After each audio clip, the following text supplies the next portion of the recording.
Hello friends, गिबियावनो गासैनिसिमबो फुंबिलिनि गोजोन हामलायनायखौ बावहरबाय।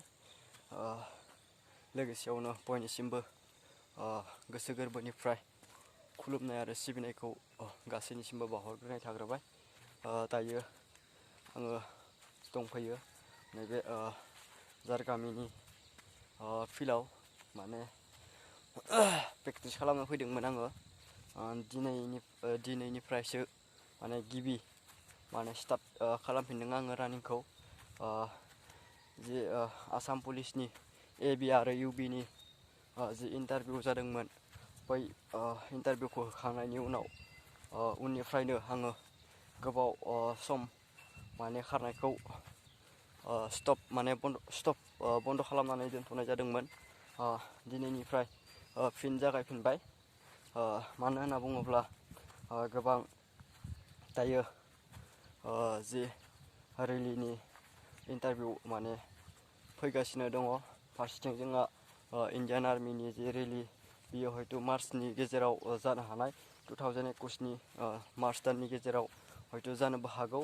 साननैसोनि उनाव बियो हयथ' अनलाइन जानोबो हासिगौ। लोगोसेयावनो जे आसाम पुलिसनि AB आरो UBनि जि इन्टारभिउआ पस्टपन जानानै दङमोन, एबा बेखौ बन्द' खालामनानै दोनथ'नाय जादोंमोन। हयथ' बेबो फिन रि इन्टारभिउ जाफिननोबो हागौ एबा जानोबो हासिगौ। बेनि थाखायनो हयथ' जानो हागौ जे आसाम पुलिसनि AB आरो UBनि इन्टारभिउआ रि इन्टारभिउ जानोबो हागौ, आरो बियो हयथ' थाबैनो जानोबो हागौ। हयथ' बियो माला जागोन बुंनो हानाय नङा, नाथाय जानुवारि दानाव हयथ' जानायनि चान्स दङ होननानै जोङो हमनो हायो।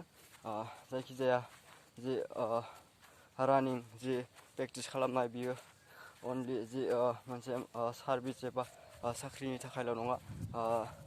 रानिंआ जाबाय मोनसे नोङो प्रेक्टिस खालामबाय थायोब्ला गावनि देहायाबो एसे स्ट्रं थायो एबा मोजाङै थायो।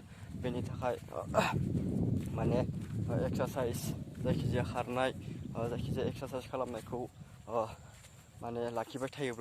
खालामबाय थायोब्ला हयथ' देहाया एसे स्ट्रं, गावनि देहाखौनो एसे मोजां नाङो। बेल' नङा जे साख्रिनि थाखायल' जि एक्सारसाइस खालामो, साख्रिनि थाखायल' जे रानिं खालामो, बेल' नङा। जास्ट गावनि देहानि थाखाय जोङो एसे स्ट्रं, गावनि देहाखौ स्ट्रं लाखिनोब्ला जोङो बायदि एक्सारसाइसबो खालामबाय थानांगोन। दा आङो रानिं एबा प्रेक्टिसखौ खालामखांबाय। दिनैसो गिबि आं हारसिं खारफैदों। हयथ' उननि समफोराव गाबोनफोरनिफ्राय हयथ' लोगो मोननोबो हागौ।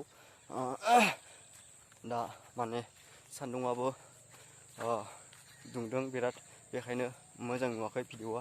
जायखिजाया आङो बेखौनो खावलायबाय, गासैबो जि इन्टारभिउ होगिरि लोगो नोंथांमोना हयथ' प्रेक्टिसखौ खालामबाय थायो, प्रेक्टिसखौ लाखिबाय थायो। मानोना जोंहा गोबां इन्टारभिउ फैगासिनो दङ। बेनि थाखाय नोंथांमोना सानसेयाव खेबसेब्लाबो प्रेक्टिसखौ खालामबाय था। उनाव जाहाथे इन्टारभिउ रेलि लायोब्ला नोंथांमोना इजिलि इन्टारभिउआव पास खालामनो हायो। आङो बेखिनिखौनो खावलायबाय। फिन आङो गासैनिसिमबो मोनसे खावलायनाय, आंनि इउटुब चेनेलखौ नोंथांमोना अननानै साबस्क्राइब खालाम, लोगोसेयावनो लाइक खालाम। आङो बेखिनिखौनो खावलायबाय। गोजोन्थों।